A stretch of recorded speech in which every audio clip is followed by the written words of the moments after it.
பிறப்புக்கும் எல்லா உயிர்க்கும் பிறந்த பின்னர் யாவதும் ஊரே யாவரும் கேலி.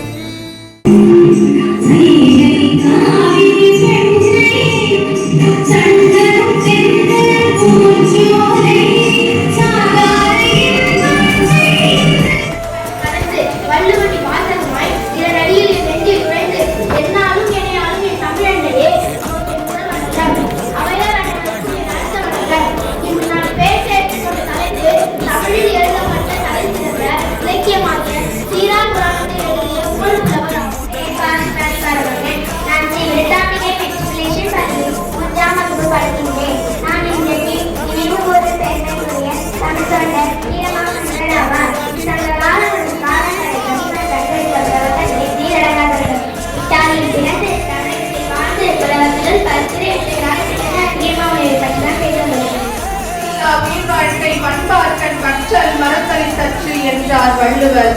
அன்பில் ஒரு பாலைவனத்தில் ஒரு செடி துளிர்க்கிறது என்பது பயனற்றது. அதுபோல அன்பில்லாத வாழ்க்கையே வேண்டாம் என்கிறார். அன்பில்லாத வாழ்க்கையே வேண்டாம் என்கின்றார் ஐயன்.